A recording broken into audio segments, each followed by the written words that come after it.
Il est temps de s'y mettre.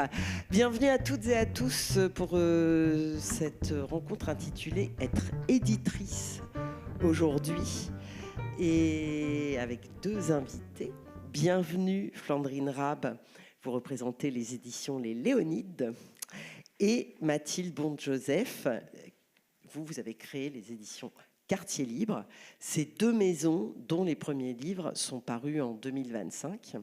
Et puis vous avez effectivement le plaisir l'une et l'autre d'avoir une de vos autrices invitée sur le festival, Marie Charelle pour vous Flandrine et Claire Grillois pour vous Mathilde. Bienvenue à toutes les deux. Vite fait, est-ce qu'on commence quand même, parce qu'avant de monter une maison d'édition, ça tombe sûrement pas de nulle part, est-ce qu'on commence quand même un petit peu par votre parcours, mesdames? Sachant que Flandrine, vous, la maison, c'est pas moi qui l'ai fondée. C'est Dana Burlac qui l'a fondée, mais vous travailliez ensemble dans une autre maison avant et elle vous a embarqué dans elle l'a montée avec vous, quoi. C'est un travail collectif, comme n'importe quelle entreprise, je présume, qui se lance. Mon parcours, pour revenir rapidement sur mon parcours, j'ai commencé, comme beaucoup de gens de l'édition, par des stages à droite à gauche, notamment aux éditions POL, qui ont été vraiment importantes dans mon parcours de jeune éditrice, de voir justement ce modèle d'éditeur qui s'assoit au milieu de son bureau avec une muraille de manuscrits autour de lui et qui les lit vraiment un par un et qui s'esclaffe tout seul au milieu de son bureau. C'était vraiment ça, ma vision de l'édition. C'était ça que je voulais faire comme métier. C'est ça que je voulais faire quand je serais grande. Après, il y a évidemment une dimension mercantile qui entre en compte dans certaines maisons. On en parlait juste avant, il y a des maisons où c'est un peu moins artisanal que les éditions POL. J'ai commencé comme assistante éditoriale chez Calman Levy à la non-fiction, où on publiait à la fois des essais de sciences humaines extrêmement pointus et des recueils de blagues de Laurent Baffy. Donc c'était vraiment le grand écart perpétuel. Et oui, c'est ça l'édition. Absolument. Donc c'était formateur. Et ensuite, je suis partie aux éditions de l'Observatoire, où je suis rentrée en tant qu'éditrice et où j'ai rencontré Dana Burlac, qui dirigeait la fiction aux éditions de l'Observatoire. Et ça a été un coup de cœur humain et professionnel. Et je présume qu'on aura l'occasion d'en parler, mais les éditions de l'Observatoire ont été vendues. Le marché de l'édition française, pour ceux qui connaissent un peu le marché à l'heure actuelle, c'est intéressant. Il y aurait un petit peu de concentration ? Oui, pardon. Pardon. Je pensais la concentration. Moi, je suis déconcentrée. Oui, je pars dans tous les sens. Mais aussi, le marché de l'édition est très concentré. Et donc, le groupe Humain6 auquel appartenaient les éditions de l'Observatoire s'est fait racheter par Albin Michel, ce qui signifiait une liberté éditoriale amoindrie, ce qui signifiait un changement de diffusion, la diffusion qui est souvent le nerf de la guerre dans l'édition. Les gens qui ne travaillent pas dans l'édition ne savent pas généralement trop ce que ça signifie, la distribution, diffusion, mais c'est vraiment le lien primordial entre les maisons d'édition et les libraires. Et les libraires, vraiment, c'est le nerf de la guerre pour nous. Enfin, c'est vraiment grâce aux libraires, au marché florissant qu'on a en France de librairies, qu'on peut justement être des petites maisons et rencontrer un certain succès, faire connaître les voix des autoristes qu'on défend. Donc la diffusion-distribution, c'est vraiment l'acteur qui fait le lien entre les maisons et les libraires, donc ils sont très importants. Et donc le rachat de l'Observatoire, ça signifiait changer de diffusion, ce qui était dommageable. Je vais peut-être expliquer tout de suite ce que c'est que la diffusion. Alors moi, je suis ancienne libraire, donc ça me parle bien ce que Flandrine raconte. La diffusion, en fait, c'est des maisons de diffusion et c'est les représentants, c'est les commerciaux qui vont démarcher les libraires et leur présenter. Et généralement, les diffuseurs ont plusieurs maisons d'édition à leur catalogue. Donc ça dépend aussi de la taille des maisons de diffusion. Vous avez des maisons de diffusion où le repris, il arrive, il a 300, 400, 500 titres à vous présenter. Et puis à côté de ça, vous avez le repris de chez Gallimard qui arrive, il a une page et demie, quoi. Bon, c'est un peu cool. Enfin, c'est un peu cool, mais c'est vrai qu'on ne travaille pas de la même façon. Et effectivement, le lien de confiance entre l'éditeur et les représentants et entre le libraire et ses représentants est primordial dans ce milieu. Complètement. Et donc à l'Observatoire, on travaillait avec la diffusion Flammarion, qui est une très belle équipe qui est habituée à porter notamment les éditions Flammarion, des beaux textes, des beaux catalogues. Au même moment, donc ce phénomène de concentration du marché, aussi, vous n'êtes pas sans savoir que Bolloré a racheté la moitié de l'édition française à l'heure actuelle. Et notamment, Bolloré qui possédait, pardon, je suis pas un petit peu en cours magistral de l'édition. Je vais te rattraper. Mais je vais retomber sur mes pieds parce qu'il y a un sens à tout ça. Pourquoi est-ce que je parle de Bolloré ? Parce que Bolloré rachète Hachette il y a quelques années et vire à cette occasion Arnaud Nourri, qui était le directeur. Je ne crois pas que ce soit Bolloré qui l'ait viré.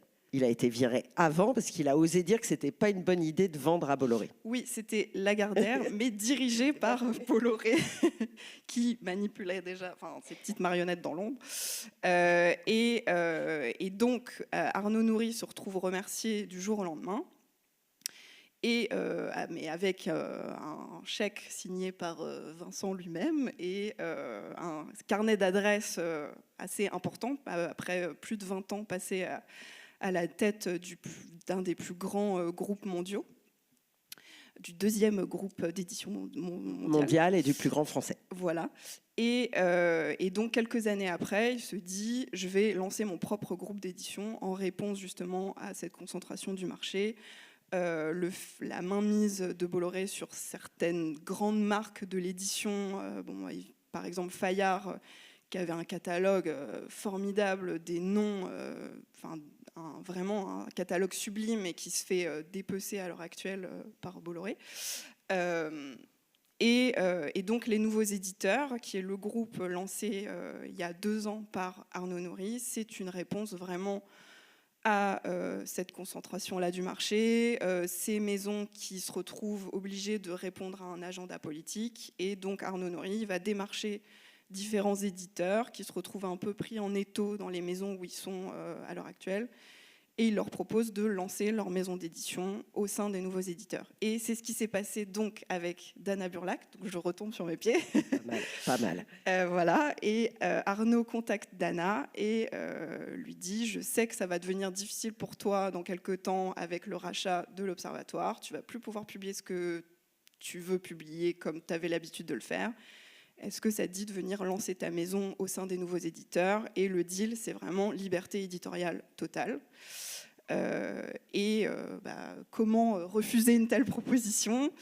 Dana revient au bureau, me dit je vais le faire, est-ce que tu veux venir ? Et j'ai dû hésiter 0,02 secondes. Et on est parti à 5 parce qu'il y a aussi les 2 attachés de presse et la directrice commerciale de l'Observatoire qui sont venus avec nous. On va revenir à la création des Léonides après. Non, mais on va revenir. Mais je voudrais entendre un peu, effectivement, Mathilde Bonde-Joseph. Mathilde, vous aussi, vous avez une vie dans l'édition, alors plutôt l'édition jeunesse, il me semble. Oui, tout à fait. Je suis toujours d'ailleurs éditrice jeunesse. Donc, j'ai travaillé dans le secteur de la jeunesse pendant 25 ans. D'abord aux éditions Nathan, au sein du groupe Editis. Et puis ensuite... Voilà, essentiellement pour les éditions Nathan, en parascolaire, puis en jeunesse. Et ensuite, j'ai travaillé aussi à Univers Sciences, à la Cité des Sciences et de l'Industrie, et au Palais de la Découverte, où j'étais responsable des éditions. Donc c'était un univers assez différent. Et aujourd'hui, je travaille pour un éditeur jeunesse qui s'appelle Mine Édition, qui est un petit éditeur.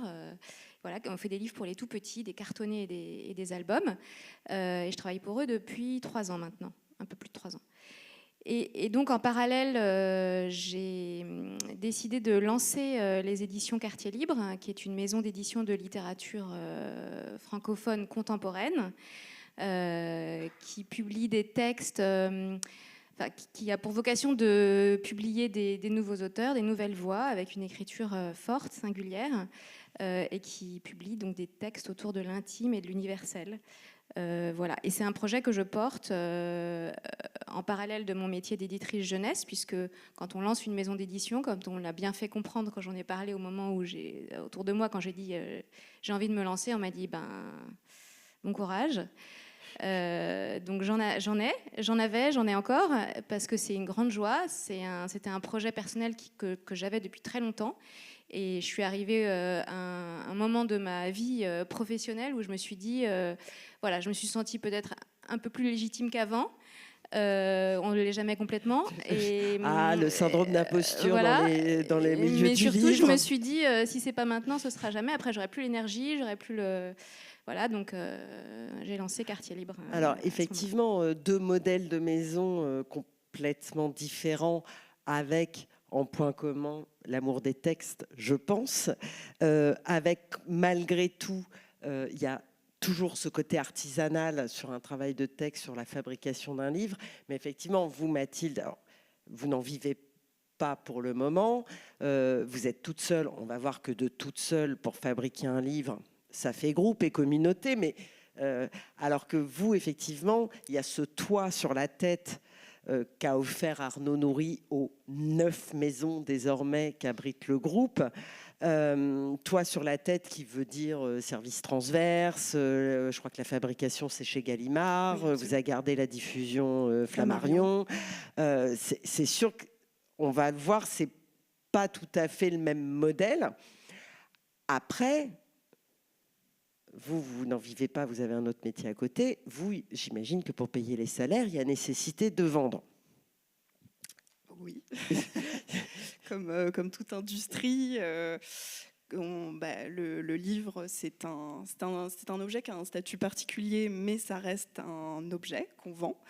Pardon, je vais repartir en cours magistral, mais c'est le système de péréquation qu'on essaye d'appliquer dans la plupart des structures, que ce soit là en l'occurrence une maison d'édition. Je vois que justement là dans les différents titres qui sont là, c'est parfait, ça va parfaitement étayer ce que je m'apprête à dire, parce qu'il y en a qui fonctionnent très bien, qui sont commercialement parlant des locomotives, et il y en a d'autres qui, pardon pour cette honnêteté un peu brutale, mais qui ne fonctionnent pas du tout, mais qu'on est quand même heureuse de porter et de défendre, parce que c'est des textes importants, et c'est des voix, c'est des parcours d'auteuristes qui sont nécessaires.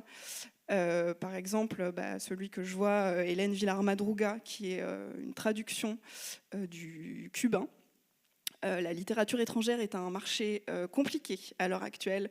On vend de moins en moins de livres de littérature étrangère, et d'autant plus je vous recommande, évidemment, je vais vous recommander tous les titres des Léonides, je suis un peu biaisée. Mais Mathilde va vous recommander tous les titres de Quartier Libre. Hein. Et je vous recommande aussi tous les titres de Quartier Libre. C'est bien. Mais Hélène Villar-Madruga qui va proposer un conte noir dans la jungle, une sorte de fable sur cette communauté de femmes qui doivent sacrifier leurs enfants pour nourrir une sorte de dieu qui vit dans la jungle. C'est un texte d'une puissance littéraire absolument éblouissant, qui n'est pas facile, qu'un texte exigeant, qui est une lecture qui demande une certaine forme de concentration. C'est pas une lecture de plage, mais c'est une autrice importante du paysage littéraire hispanophone, qui dit beaucoup de choses sur la violence faite au corps des femmes, sur les victimes des guerres de cartel, de justement comment est-ce que la violence va engendrer toujours plus de violence. Et c'est une autrice, je pense, absolument primordiale.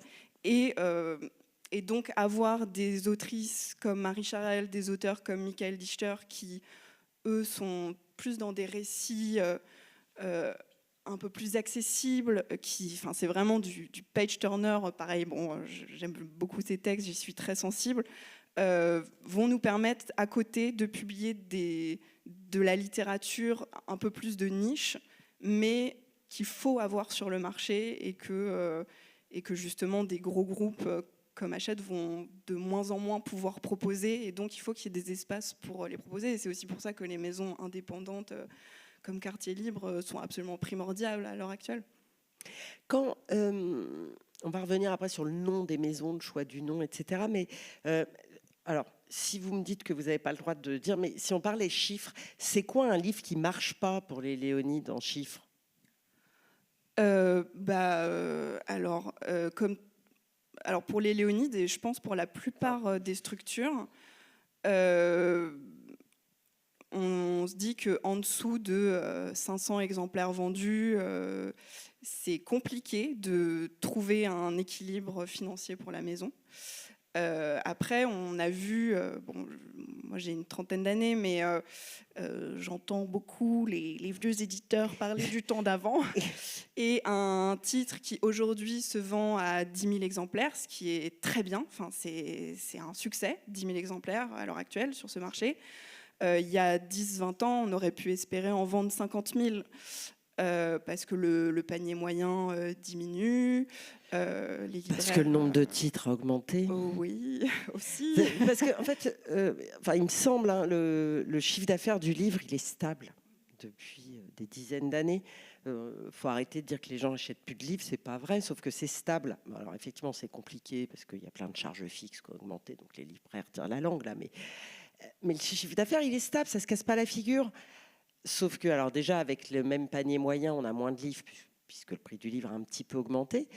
Mais effectivement, donc c'est le même gâteau, mais les parts sont plus petites, puisque par rapport à il y a 20, 30, 40 ans, il y a beaucoup plus de titres et de livres qui sont publiés. Donc il y a aussi ça qui fait que obtenir un 50 000 exemplaires, en plus en littérature étrangère, alors que c'est là qu'on aurait besoin de les avoir pour combler le coût de la traduction et de l'achat de droits, c'est complexe, oui. Après, il y a toute une économie derrière. Nous, on est extrêmement chanceuses au Léonide parce que déjà, on a le soutien financier des nouveaux éditeurs.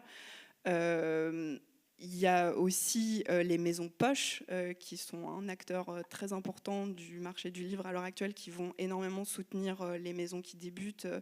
Nous, on travaille. En plus, on n'a pas de poche attitrée. Il y a certaines maisons où il y a des poches attitrées. Par exemple, les éditions Gallimard, ça va être souvent Folio, Actes Sud, Babel. C'est les gros groupes qui ont leur maison d'édition de poche. Mais des fois, c'est un peu tricky parce qu'il y a certaines maisons, par exemple.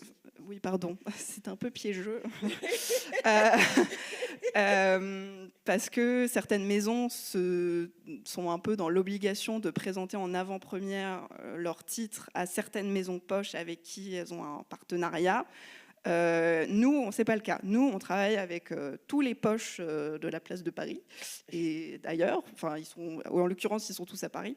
Mais et on a justement cette émulation des poches autour des titres qui vont soutenir les titres, qui vont... là, nos premiers titres, ils ont tous été cédés en poche, déjà parce qu'ils croyaient en ce projet de maison, mais aussi pour soutenir, parce que les poches qui ont les reins beaucoup plus solides financièrement, ils savent qu'une maison grand format qui débute, il faut le temps de s'installer. Donc, il y a aussi ce soutien. Oui, ils achètent très tôt, comme ça, il y a une avance sur... Mathilde, j'imagine que vous vivez pas tout à fait la même chose. Du tout, c'est peut-être excessif. Est-ce que vous avez été approchée par les maisons de poche? J'ai cru que vous alliez me demander si j'étais approchée par Monsieur Nourri. Arnaud Nourri. Mais je l'invite à t'approcher. Il n'y a pas de problème. Non, par les maisons de poche. Alors, on appelle ça les pochistes. C'est moche, hein, mais c'est les pochistes. Et puis, vous, on peut dire petite maison d'édition indépendante, et ça n'a rien de péjoratif de dire petite, puisque pour l'instant vous avez 4 titres au catalogue, que effectivement vous n'arrivez pas avec la même force de frappe que les nouveaux éditeurs. C'est quoi pour vous un livre pour la maison qui commence à bien se vendre? Un livre qui commence à bien se vendre, c'est un livre qui, pour moi, dépasse les 700-800 exemplaires. Ce qui est peu près le chiffre des 3 premiers. Donc ce qui est quand même des bons chiffres, sachant qu'un premier roman, aujourd'hui, la moyenne de vente d'un premier roman, c'est 500, 400, 500 exemplaires. Voilà. Donc je crois que la moyenne de vente en littérature française contemporaine, ce qui est votre domaine en plus, tout confondu, hein, c'est entre 1000 et 1300. Donc, vous mettez une Virginie Despentes qui fait, je ne sais pas combien plusieurs centaines, je pense, et elle est elle compte dans la moyenne. Donc c'est pas une médiane, c'est une moyenne, quoi. Donc ça veut dire qu'il y a plein de livres, et même chez des très grands éditeurs, qui se vendent à moins de 300 exemplaires. Oui. Et je voudrais juste revenir sur justement le côté à partir de quand ça marche, est-ce qu'il faut que ça marche. Ce qui renvoie un peu à la question de pourquoi on crée une maison d'édition, en fait, aujourd'hui, en 2025, puisque c'est le titre de la... Et c'est une question qu'on m'a posée, mais pourquoi tu fais ça, en fait? Il y a déjà tellement de livres, il y a déjà tellement de maisons. Donc, il y a pourquoi on fait ça, qu'est-ce que ça a de spécifique, en fait? Quel est le travail spécifique qu'on peut faire quand on est une toute petite maison, et à quels obstacles on se heurte très spécifiquement quand on est une toute petite maison par rapport aux Léonides. Il y a beaucoup de choses qui sont en commun puisqu'on évolue dans le même univers, mais en même temps il y a vraiment quelque chose de très spécifique quand on est une petite maison. Donc pourquoi créer une maison d'édition? Je crois que d'abord il y a quelque chose de très égoïste, j'en avais très envie, là c'est voilà, après j'en parlerai plus. Et puis il y a aussi le fait que c'est important quand même de faire exister justement des voix nouvelles, des textes différents, et que quand on crée une maison d'édition aujourd'hui, on œuvre pour la bibliodiversité, et que c'est quelque chose de fondamental, et que je pense qu'il y aura jamais trop de littérature. On peut pas dire à un moment donné c'est bon, il y en a assez, ça suffit, arrêtez-vous. On peut pas considérer qu'il y en a trop. Après, ce qui est sûr, c'est que du coup, comme il y en a beaucoup, on se heurte à un problème purement économique et au nerf de la guerre qui est la diffusion. Et effectivement, c'est extrêmement difficile pour une petite maison d'exister. Et on se heurte à des problèmes spécifiques que sont...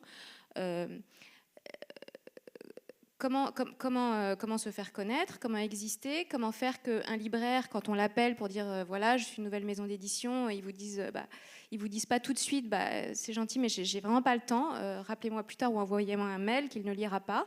Ça multiplié par des centaines. Donc c'est très concrètement comment on existe, comment on se fait connaître, et pour ça c'est essentiel de pouvoir s'appuyer sur un tissu donc de libraires, des lecteurs qui vont ensuite faire œuvre de bouche à oreille et qui vont porter une attention spécifique à des propositions différentes, et puis des festivals comme celui où on se trouve aujourd'hui. Et donc c'est tout un écosystème en fait qui repose aussi beaucoup sur du travail de bénévoles et des subventions publiques qui aujourd'hui sont en train de se réduire quand même comme peau de chagrin. Donc il y a quelque chose quand même de politique aussi dans le fait de créer une maison d'édition aujourd'hui, y compris en fiction, et d'essayer de la faire exister. Mais c'est quand même pas simplement une œuvre pour que ça continue à exister, il faut que les livres se vendent. Donc il y a quand même une dimension commerciale. Oui, il ne faut pas perdre d'argent. Voilà, donc tous les textes que j'ai choisis, et ça on y reviendra peut-être, mais et c'est ce qui fait aussi peut-être la singularité d'une maison, c'est d'une petite maison, mais je pense que là-dessus on est assez proche. C'est des textes auxquels je crois complètement, que j'ai choisis parce que ça part d'un enthousiasme au départ. Mais après, c'est des textes, je veux qu'ils se vendent, je veux qu'il y ait des lecteurs. C'est-à-dire que j'essaye qu'ils se diffusent le plus possible. Il faut accompagner des auteurs qui sont des auteurs nouveaux, pour qui ce sont des premiers romans, et c'est quelque chose de très important. Il y a une responsabilité de l'éditeur aussi quand on dit à un auteur dont c'est le premier roman, j'ai adoré votre texte au début, je voudrais le publier. Après, il y a une vraie responsabilité d'arriver à faire en sorte que son texte soit lu, soit diffusé du mieux possible, compte tenu des petits moyens d'une petite maison d'édition. Et c'était prévu au début que ce soit... Parce que finalement, les 4 textes, c'est 4 premiers romans, pour l'instant. Oui. Et ça, c'était prévu dès le départ. Vous vous étiez dit que ça allait être que des primo-romanciers, ou... finalement, c'est à la réception des textes, ou les textes que vous êtes parfois allés, parce que je sais qu'il y a des textes que vous avez trouvés par vous-même sur des plateformes, etc. Est-ce que c'est le hasard qui a fait ça, ou est-ce que c'était une volonté propre de ne bosser au départ, en tout cas, que des primo-romancières. Non, c'était pas une volonté de travailler uniquement sur des premiers romans, mais par la force des choses, tous les textes que je reçois sont souvent des premiers romans, puisque quand Quartier Libre s'est créé, personne ne connaissait Quartier Libre, donc les auteurs déjà installés l'envoient à d'autres maisons, leurs textes. Et donc, par la force des choses, c'est surtout des premiers romans. Par ailleurs, j'aime beaucoup travailler sur des premiers romans, parce que je trouve qu'il y a quand même une émotion dans le fait de découvrir le texte d'un auteur qui n'est pas connu, dont on se dit, là, justement, là, oui, il y a un auteur, il y a une autrice, il y a une voix, il y a quelque chose, et c'est une émotion très forte, et je m'en souviendrai très bien, le premier jour où j'ai reçu le manuscrit de Claire Griouat, Le cœur quand il explose, je pense que je m'en souviendrai toute ma vie, parce que c'était à la fois le sentiment de rencontrer une autrice, de me dire que c'était elle qui allait pouvoir lancer à la maison, si elle me faisait cette confiance-là. Et donc, c'était vraiment un acte de naissance. Et ça, c'est une émotion très forte. Et après, oui, parce que vous étiez donné un an pour trouver le premier titre. Oui, je m'étais dit, j'ai créé la structure, j'ai réfléchi au projet. Je me suis dit, si dans un mois, il n'y a pas un texte, un an, qui en vaut la peine, j'arrêterai. Et voilà. Et donc après, c'est aussi le plaisir de travailler sur ces textes-là et d'accompagner des auteurs dans leur écriture ou des autrices dans leur écriture, et ensuite de les accompagner dans la publication de leurs textes et la rencontre avec les lecteurs, ce qui est aussi un moment très émouvant. Et puis ce qui laisse une ouverture sur l'avenir, parce que finalement, c'est aussi comme ça qu'on construit un catalogue. Si ça se passe bien et que vous ne les faites pas voler par plus gros que vous. Oui. Non, mais c'est vrai que les petites maisons d'édition indépendantes servent aussi de laboratoire et parfois se font shipper leurs auteurs par des maisons un peu plus grosses qui peuvent donner plus d'avaloir aux auteurs, et les auteurs ont aussi besoin de bouffer, donc on comprend qu'ils y changent, mais c'est vrai que vous servez souvent de... Mais ça, c'est intéressant, le laboratoire, parce que c'est justement ça me permet de parler de la spécificité des toutes petites maisons, justement. Nous, on publie donc 3 textes. On a publié 3 textes l'année dernière, on va en publier 2 cette année, et je pense 3 l'année prochaine. À chaque fois, il y a une prise de risque, il y a une attention portée à des textes qui peuvent être différents, qui peuvent être imparfaits au moment où on les reçoit, mais où l'essentiel est là, c'est-à-dire une voix, une écriture, mais imparfait. Et il y a un travail qui est fait entre l'éditrice, en l'occurrence, et l'autrice ou l'auteur sur le texte pour aider l'auteur à s'approcher au mieux de son intention et aller vers ce que le texte porte de meilleur. Et ça demande du temps. Et je pense que c'est dans les maisons petites ou moyennes que ce temps, on peut le consacrer. Flandrine, Michael Dichter, premier roman. Alors, Marie Charelle, pas premier roman, mais premier roman publié à l'Observatoire, accompagné par Dana. Non, en fait, à l'Observatoire, c'était son 6e roman. Nom de Dieu. Marie Charelle, ça met du temps pour un auteur. Mais en fait, ça me fait justement rebondir sur ce que vous disiez plus tôt sur certains auteurs qui vont être découverts par des petites structures et qui vont se faire shipper après par des grosses maisons. J'ai beaucoup d'exemples, je ne citerai pas de nom, mais d'auteurs comme ça qui se font un peu avoir par l'appât du gain, et je ne leur jette pas la pierre, parce que quand une maison arrive avec un énorme chèque, qui suis-je pour juger, ou une vision patrimoniale. Mais il y a beaucoup d'exemples, d'auteurs qui cartonnaient dans leur petite structure, où vraiment la petite structure a porté l'œuvre d'arrache-pied de cette auteurice. Et le jour où ils débarquent dans une grande maison, où la grande maison qui publie des fois des centaines de titres à l'année, cet auteur, il se retrouve noyé dans la masse. Il y a tellement de textes à défendre que ils sont un peu jetés en l'air, et puis on verra lequel colle au plafond et lesquels tombent par terre. Et il y en a quand même pas mal qui tombent par terre. Alors que dans les petites structures, il y a déjà, on ne peut pas se permettre de publier des centaines de titres, donc on publie peu. Et vu qu'on a une économie un peu fragile, comme tu disais, chaque titre est pesé, on sait vraiment pourquoi on va le faire, on sait vraiment pourquoi on va le défendre. Il y a aussi la question de la ligne, quelle ligne on défend. Moi, il y a des titres que j'adore en tant que lectrice, mais je sais qu'on ne serait pas capable de les défendre au Léonide parce qu'on a une ligne, les lecteurs et les libraires, ils nous attendent sur cette ligne-là. Et ça nous permet justement de travailler chaque texte spécifiquement, d'avoir une stratégie affûtée pour chaque texte, et de ne pas les balancer dans la nature en attendant qu'il y en ait un qui fonctionne. Eh bien tiens, la question qui tue, c'est quoi la ligne éditoriale des Léonides? Parce qu'alors ça, vous posez la question aux éditeurs, les éditeurs, vous avez dit l'intime et l'universel. Ça a le mérite d'être suffisamment... Voilà, c'est ça. Hein, et c'est Yves Pagès de Vertical qui dit toujours « Mais moi, j'en sais rien. On a publié, puis effectivement, après, on voit qu'il y a un vague truc qui se dégage. Quoi. Enfin, c'est compliqué d'afficher une ligne. Ce serait quoi, celle des Léonides ?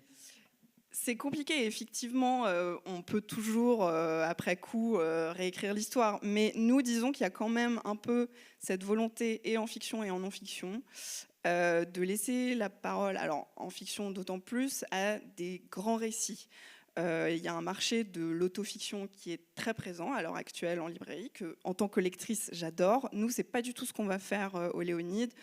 Marie Charelle, c'est un très bon exemple de ça, qui est journaliste au Monde, qui va aller au fin fond de l'Albanie ou dans son précédent au Canada dans les années 40 pour raconter de la grande fresque romanesque, des destins enchevêtrés, pourquoi pas un peu de réalisme magique, disons des belles histoires, des grandes histoires. Et ces biais détournés qui nous permettent de poser un regard sur le monde. Marie Charelle, pour le coup, c'est vraiment à travers ces histoires qui semblent à milieu de nous, Français, au XXIe siècle, elle va parler d'héritage, de transmission, de féminisme, d'engagement, de militantisme. Et ça va faire écho à l'heure actuelle. Et il n'y a qu'à voir la rencontre où elle était quelques heures plus tôt. Et il y avait les questions qui fusaient dans tous les sens, et sur la politique actuelle de l'Albanie, et sur qu'est-ce que ça signifie vis-à-vis de la France. C'est de la belle histoire, c'est de la grande histoire, mais il y a un regard qui est posé sur le monde in fine. Et en non-fiction, c'est vraiment ça à 100% aussi. C'est proposer... Oui, parce que les Léonides font aussi des essais. Oui, absolument. On est moitié fiction, moitié non-fiction. Et les essais, ça vient en fait d'un petit agacement qu'on avait dans les précédentes structures où on a pu travailler, et où on voyait des livres sortir tout le temps sur des sujets. Et quand on demandait mais quelle est la légitimité de cet auteur ou de cette autrice pour traiter de ce sujet, il avait fait un blog, il a écrit un article en 92. Ces gens n'étaient pas des spécialistes, et ça nous posait problème de laisser certaines personnes traiter de sujets dont ils n'étaient pas spécialistes. Et donc, au Léonide, ce qu'on voulait faire, c'était vraiment aller chercher des chercheurs, des universitaires. Mathieu Coutenier, c'est un chercheur émérite en économie, qui est vraiment spécialiste de l'économie de la guerre, et qui, à travers des exemples d'actualité, malheureusement on est très fourni en exemples d'actualité, mais va expliquer comment ça fonctionne, l'économie de la violence de la guerre, qui s'enrichit sur qui, quel est le cercle vicieux qui se met en place, d'un point de vue certes financier, mais aussi matières premières, tout le système derrière d'un point de vue économique auquel moi personnellement je ne comprenais rien. Et c'est demander à ces chercheurs, ces spécialistes, de rendre accessible leur domaine de spécialité, qui est souvent incompréhensible pour le grand public, mais de le rendre accessible justement à ce grand public, mais sans prendre les gens pour des idiots, parce que le lecteur, il est loin d'être idiot, il demande justement des textes pointus. Comment vous répartissez le boulot avec Dana Burlac d'un point de vue éditorial et d'un point de vue choix ?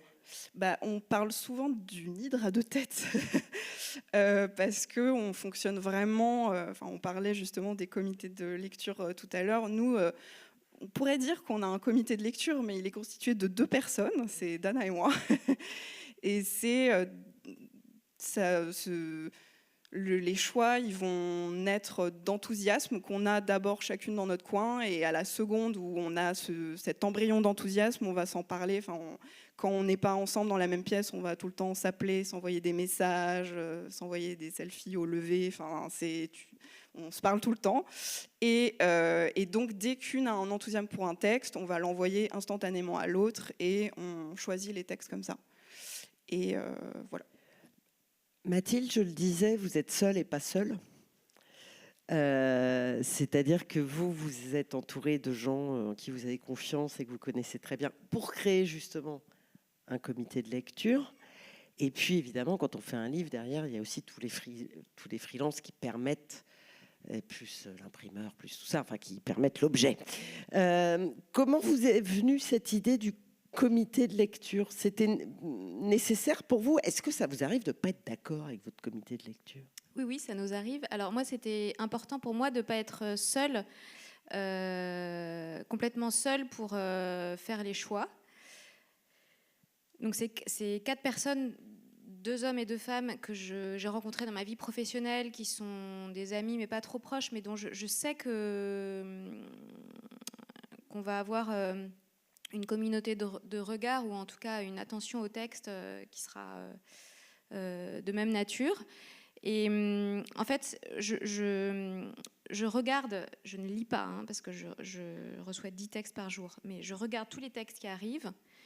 Et ceux qui retiennent mon attention, je les lis. Et quand j'ai un enthousiasme pour un texte, ou quand je me dis, bon, je ne suis pas complètement enthousiaste, mais il y a quand même quelque chose, ça m'intéresserait d'en parler avec le comité, je le partage avec eux. Et donc, ils le lisent tous les 4 et on en discute.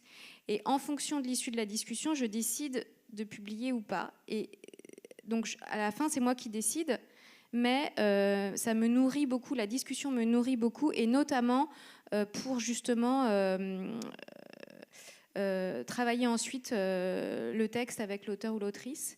Ça m'aide à affiner et à être davantage sûre de la direction d'écriture vers laquelle je vais emmener l'auteur. Ce qui est une responsabilité, là encore, parce que un texte, enfin, je vais emmener l'auteur, non, c'est pas vrai, parce que l'idée est de l'emmener vers là où lui a envie d'aller. Pas du tout de lui imposer une direction.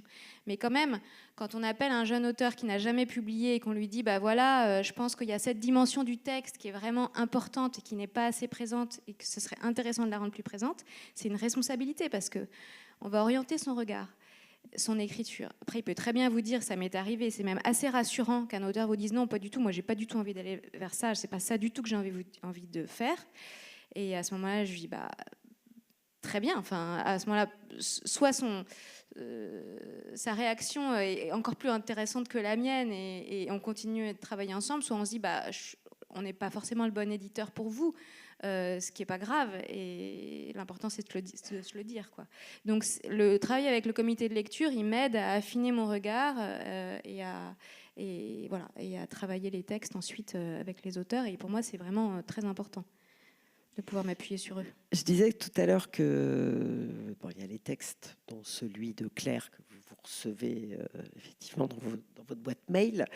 Et puis il y a les textes que vous avez trouvés par vous-même. Je crois que le texte de Simon fait partie de ceux-là que vous êtes allé trouver sur une plateforme. Alors en réalité, le texte de Claire, il m'a été envoyé par une des personnes du comité de lecture. Donc il n'est pas arrivé par mail, mais je reçois quasiment 10 textes par jour.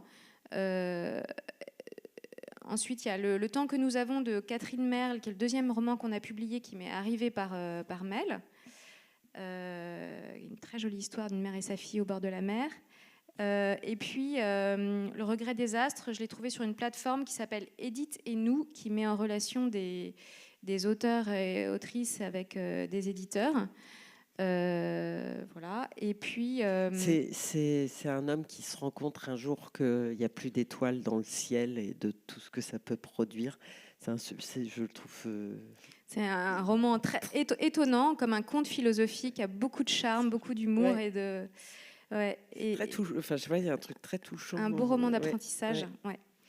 Et puis London 53, c'est un texte qui m'a été proposé par une personne qui s'occupe d'un atelier d'écriture et qui l'a suivi en atelier. Les mots. Les mots. Donc quand même, je ne sais pas si vous avez bien entendu, elle reçoit 10 manuscrits par jour. Ce qui est beaucoup et ce qui n'est pas beaucoup, il y a pire. Et malgré tout, vous allez chercher ailleurs. Ça veut dire qu'il y a quand même un nombre de... Enfin, il y a du déchet dans tout. Enfin, du déchet, ça ne veut pas dire que c'est... mais ça veut dire... Alors, primo, il y a tous les gens qui vous écrivent et qui n'ont pas regardé la ligne éditoriale. Alors, il y a beaucoup de gens qui n'ont pas regardé la ligne éditoriale, disons 50%. Voilà. Après, il y a beaucoup de textes et c'est très touchant. C'est intéressant d'ailleurs s'il y a des gens qui veulent... Ça pourrait être un sujet d'étude sur quoi les gens écrivent. Parce qu'il y a beaucoup de textes. En même temps, la ligne, c'est l'intime. Donc, forcément, on reçoit aussi des textes de gens qui ont écrit sur leur famille, sur leur histoire personnelle. Et il y a beaucoup de textes qui sont aboutis. Je suis impressionnée, qui sont bien écrits, qui sont... voilà, ça va du début à la fin, ça fait 300 pages, c'est bien construit, c'est bien écrit. Il y a eu un travail parfois d'enquête. On sent que c'est des textes qui les ont habités pendant des années. Et souvent, les gens terminent en disant « J'espère que vous aurez autant de plaisir à le lire que j'ai eu à l'écrire ». C'est une formule qu'on lit souvent. Et c'est vrai qu'on peut avoir beaucoup de plaisir à écrire un texte, et l'écriture de ce texte peut être extrêmement important pour l'auteur à titre personnel, et même peut-être pour les gens qui l'entourent, la famille, les amis, sans pour autant que le texte ait vocation à être publié. Donc c'est là que notre attention se porte, c'est est-ce que le texte que je lis, qui par ailleurs peut avoir beaucoup de qualité, est digne d'être est intéressant pour une publication et peut être partagé avec des lecteurs qui ne connaissent ni l'auteur et qui ne sont pas directement concernés par cette histoire. C'est deux choses très différentes. Et j'insiste, il y a des textes qui peuvent être tout à fait bien écrits, bien construits, et qui pourtant seront refusés parce qu'on n'a pas le sentiment qu'ils ont vocation à être publiés. C'est vraiment deux choses différentes. Les Léonides, combien de manuscrits par jour ? Oh, waouh. Je dirais une bonne quarantaine, cinquantaine. Et bon, on existe depuis 1 an, mais c'est un travail à temps plein, ouais, de regarder ces manuscrits. Malheureusement, ils ne sont pas tous lus en entier, parce que s'il fallait tous les lire en entier, on passerait littéralement nos journées et nos nuits à ça. Mais disons que je rejoins tout à fait ce que tu disais. C'est effectivement il y a beaucoup de textes qu'on reçoit qui clairement sont adressés à un psy. Et nous, notre métier, c'est pas psy, c'est éditeur. Pardon. Désolée. Et donc, ça peut être très touchant, ça peut être des lectures intéressantes, mais qui vont clairement pas mobiliser un lectorat et donc il y a ce souci de à qui est-ce qu'on s'adresse, quel lectorat on mobilise en publiant ce texte-là. Nous, on passe aussi pas mal par les agents pour aller trouver des textes il y a beaucoup, certains éditeurs m'entendaient parler sans doute qui diraient les agents. Oui, parce que Dana Burlak, elle a vécu un peu partout dans le monde du fait de la profession de son père, etc. Et elle n'a pas ce blocage avec les agents que les éditeurs ont majoritairement en France, qui trouvent que les agents, ça fait un chaînon en plus pour prendre du pognon et que en plus ils raquettent les éditeurs. Pour la littérature française ou pour la littérature étrangère ? Pour les deux. Et bon, je prêche sans doute un peu pour ma paroisse, mais je dirais que c'est un peu les vieux de la vieille qui continuent à rechigner vis-à-vis des agents, parce que nous, on y voit vraiment notre intérêt, déjà parce que y a un peu comme ce qu'on évoquait tout à l'heure sur la relation de confiance avec les libraires, la diffusion, les représ. Les agents, c'est aussi une relation de confiance. C'est des gens qui connaissent exactement nos goûts, qui savent ce qu'on recherche et qui donc, quand ils nous adressent un texte, on sait qu'a priori, ça va plutôt être dans le mille, alors que dans notre service manuscrit, on va recevoir du polar, du témoignage, des choses qu'on ne publie absolument pas. Quand un agent nous envoie un texte, généralement, il cible plutôt bien. Et on sait qu'on va pouvoir se reposer sur eux aussi au fil de la collaboration avec l'auteur. Alors il y a des auteurs qui sont formidables et ça se passe super bien et c'est génial, cuicui les petits oiseaux. Et il y a des auteurs avec qui c'est plus complexe. Et l'agent, c'est un vrai allié dans ces moments-là.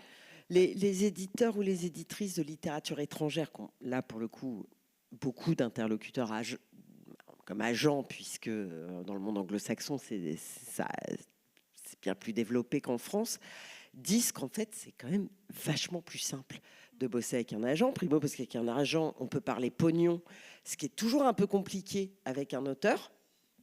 Vous confirmez ? Oui, je plus sois.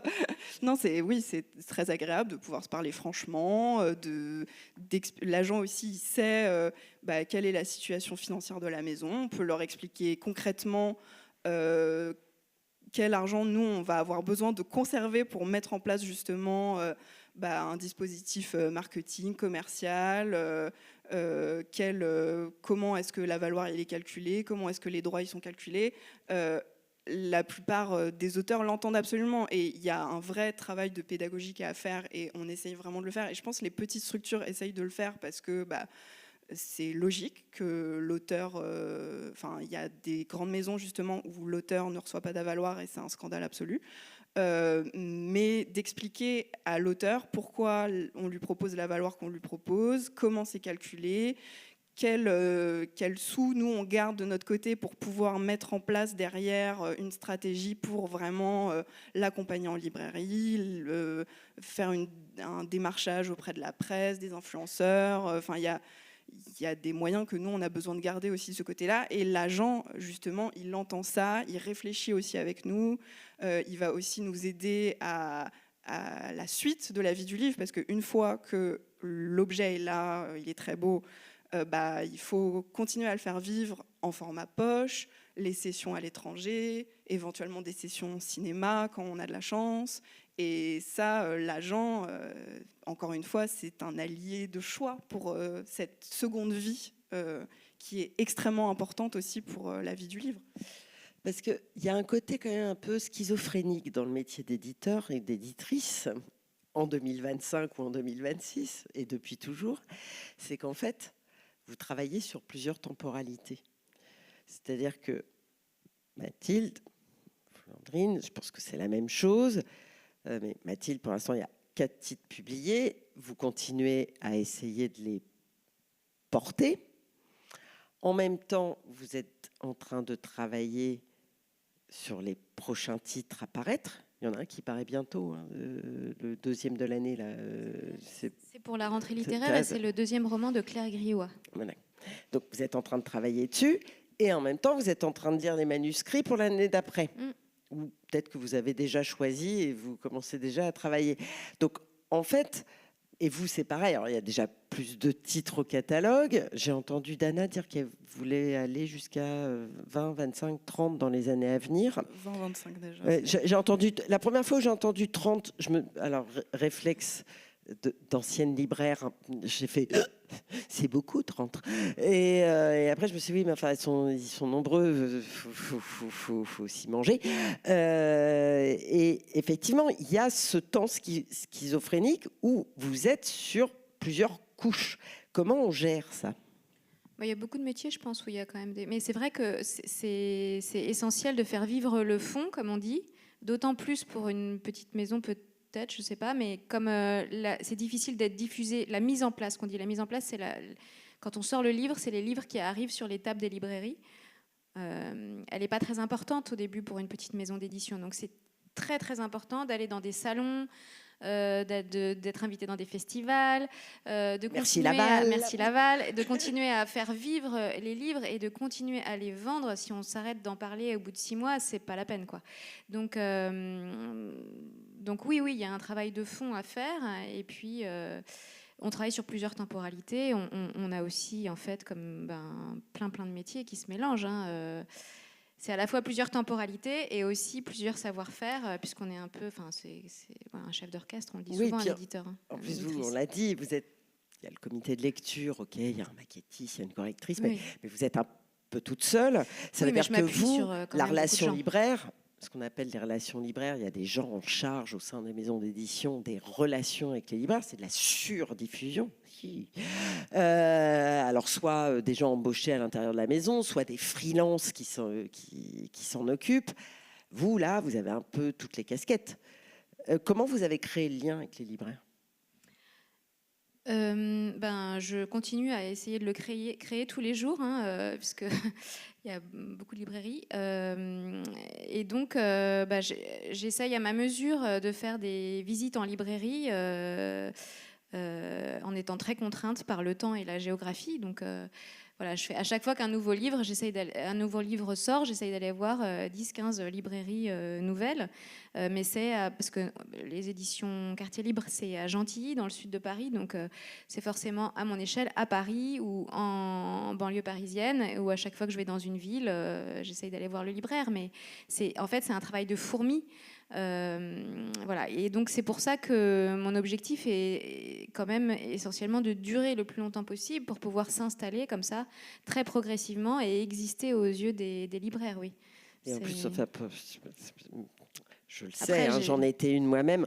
On n'est pas toujours hyper dispo, donc hyper aimable. Non. Ah si, il y en a qui sont très sympas, incroyables. Je dis pas toujours. Voilà. La plupart du temps, les libraires sont des gens formidables. Mais c'est vrai que ça peut arriver que non, j'ai pas le temps. Enfin, et je pense que même un non, j'ai pas le temps, gentiment dit, mais qui est quand même une fin de non-recevoir. J'imagine qu'au début d'une maison, en fait, ça doit être un peu violent. C'est ça qui est merveilleux avec la librairie, c'est qu'il n'y a pas une librairie qui ressemble à une autre. À chaque fois que j'entre dans une librairie, j'ai l'impression d'entrer dans un monde différent, c'est une personnalité nouvelle, etc. Donc forcément, c'est très long. Et en même temps, petit à petit, il y a quand même quelques librairies là qui nous ont repérés, qui font attention à nos nouveautés, chez qui on fait des lancements. Et ça, c'est fondamental pour nous. Après... comme je sais que je ne peux pas faire ça toute seule, je vais essayer d'avoir des subventions l'année prochaine pour pouvoir faire un travail de diffusion un peu plus fin. Mais c'est long, et c'est le nerf de la guerre. Flandrine, je pense que vous avez quand même bénéficié d'un capital sympathie dû à l'Observatoire, où, si mes souvenirs sont bons, Virginie Mijotte avait participé aussi à faire un boulot assez fabuleux avec Catel d'attachement des libraires. Vous l'avez dit, des services transverses, et en l'occurrence, il y a une équipe pour les différentes maisons des nouveaux éditeurs pour s'occuper et de la presse et des relations libraires. Mais malgré tout, c'est un pari. C'est un pari, d'autant plus que, comme tu le disais, je pense que les libraires nous attendaient un peu au tournant dans un marché sursaturé. Ce qui nous a beaucoup aidé, c'est que très rapidement, ils ont compris la démarche. Et parce que justement, grâce au travail qui avait été fait par notre surdiffusion dans la précédente maison, Catel, qui a vraiment emmené Dana, donc l'éditrice. Il y a un peu, dans l'édition française, il y a un peu ce côté, les éditeurs, ils sont dans leur tour d'ivoire, ils font leurs livres et puis ils attendent que ça fonctionne. Catel, en l'occurrence, et je pense ces acteurs-là qui vraiment travaillent main dans la main avec les libraires, ils savent que c'est pas comme ça que ça marche et qu'il faut sortir l'éditeur de son bureau, son petit coin boudoir où il est bien tranquille, et il faut aller rencontrer les libraires. Et effectivement, c'est ce qu'a fait Dana à l'Observatoire. Elle a été rencontrer des dizaines et des dizaines de libraires, et ça a changé la donne complètement, parce que déjà dans la discussion avec les libraires, on comprend mieux le marché, on comprend ce que les gens y recherchent en librairie, on comprend ce que les libraires ils ont envie de défendre, là où ils en ont marre, et ça permet de rééquilibrer aussi le catalogue en fonction, d'affûter certains titres, parce que le libraire nous a dit non, mais ça il faut vraiment que ce soit des spécialistes, les histoires sur la mort de la mère, on en a déjà 15, ça nous saoule. Donc ça permet aussi c'est très important d'écouter les libraires et d'adapter aussi le catalogue par rapport à ce qu'ils voient sur le terrain. Et puis ça ramène, semble, hein, ça ramène de l'humain, parce qu'en fait, les libraires, ils vont... S'il y a une espèce d'amitié, d'affinité élective, hein, c'est des amitiés intellectuelles, hein, je ne dis pas qu'il n'y a pas des vraies amitiés, mais enfin, ça reste très professionnel. En fait, il y a des affinités électives pour des catalogues, et quand les catalogues, c'est un homme ou une femme qui est éditeur, un goût d'éditeur, un travail d'éditeur derrière un catalogue. Donc, si cette éditrice, elle bouge, le libraire, s'il est au courant de ce mouvement-là, son cœur va bouger aussi autant. Et c'est vrai que le libraire, sur le nombre de maisons d'édition, quand le lien est fait, enfin, moi, de mon souvenir, on est quand même vachement plus affûté, plus attentif sur les maisons pour lesquelles on a une tendresse, une affinité élective, intellectuelle. Enfin, ça me semble... Ah oui, oui, et ça nous a énormément aidé. Et le fait aussi que les auteurs qu'on suivait à l'Observatoire nous accordent la confiance de nous suivre au Léonide, ça a aussi été un élément très facilitateur pour nous. Ils ont tous suivi ? Ah non, pas tous. Non, certains demandaient beaucoup d'argent. Et mais par exemple, Marie Charelle, qu'on publie à l'Observatoire et qui a vraiment explosé à l'Observatoire, c'est vraiment Les Mangeurs de Nuit qui l'a révélé, je pense, au grand public. Elle nous a suivis sans l'ombre d'une hésitation et on est vraiment très reconnaissante de ça parce que démarrer une maison avec le nom Marie Charelle qui commence à être bien connu des lecteurs et qui en tout cas est très connu des libraires, ça nous a offert du temps de vie comme jamais on aurait pu en rêver, quoi. Et ça dit aussi clairement comment on se positionne en termes de ligne. Au moins on s'inscrit clairement sur le marché et ça nous a épargné du temps de vie. Il nous reste 3 minutes. Alors, j'ai bien aimé qu'on parle charte graphique, mais on n'aura pas le temps. Alors, vous, est-ce que vous avez des questions ? Parce que profitez-en, pour une fois, vous avez des éditrices sur scène. Est-ce que vous avez...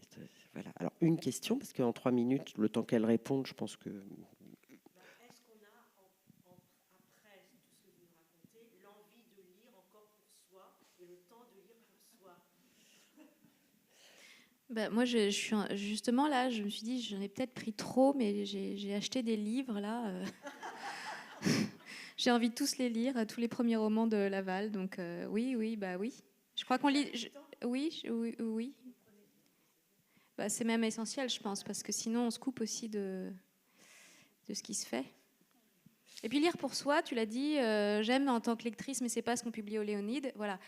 Quartier Libre, c'est pareil, il y a des livres que j'adore, mais que je ne publierai pas chez Quartier Libre. Donc,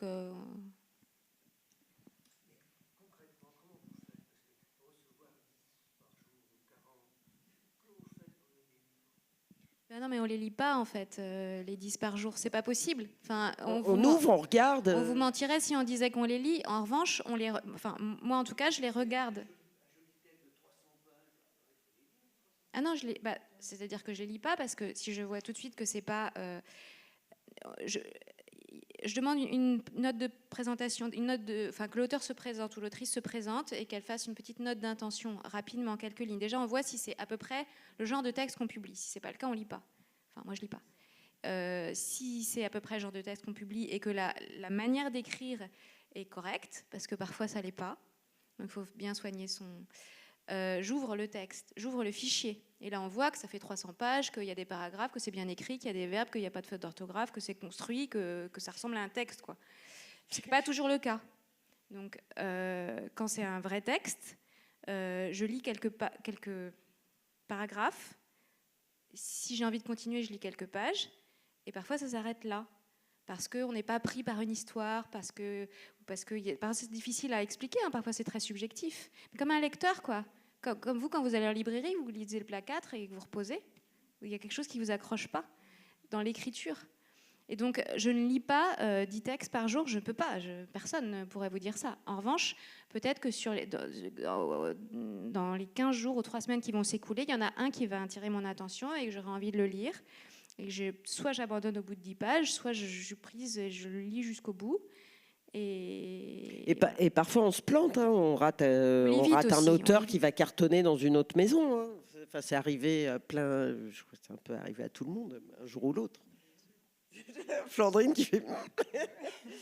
Non, mais c'est... nous, plus soi totalement, on fonctionne un peu de la même façon. Après, il y a un tri qui va être facile dans le sens où déjà la moitié des textes, ils sont hors sujet par rapport à la ligne, et on sent que c'est des gens qui envoient par salve à toutes les maisons sur le marché et qui vont envoyer aux Léonides un témoignage ou un polar ou un truc de romance. Donc déjà, nous, on lit pas ça, parce que c'est déjà, on le publiera pas, même si c'est excellent, on le publiera pas. Et après, en fait, on développe aussi un regard, ça fait partie de notre métier, on sait très vite, au bout des 10, voire 20 premières pages, si on va être capable, en tant qu'éditeur, de défendre ce texte ou pas. Si on se voit déjà... Dès les 10 premières pages, est-ce qu'on se voit devant les représentants et les libraires en train d'en parler à longueur de journée? Parce que c'est ça aussi le métier d'éditeur, c'est passer des journées à droite à gauche à parler en boucle des mêmes textes. Et il faut quand même les aimer sacrément fort pour en parler toute la journée. Et donc, si au bout des 10 premières pages, on en a marre et qu'on ne se voit pas en parler pendant des mois et des mois, et c'est qu'il ne faut pas y aller. Et le tri est fait assez rapidement comme ça. Et on a dépassé l'heure. Je crains qu'il faille s'arrêter. Je suis désolée, Flandrine. Je suis désolée, Mathilde. Un grand merci à toutes les deux. Alors, merci à vous. Être éditrice aujourd'hui, c'est aimer les textes qu'on défend et faire des choix.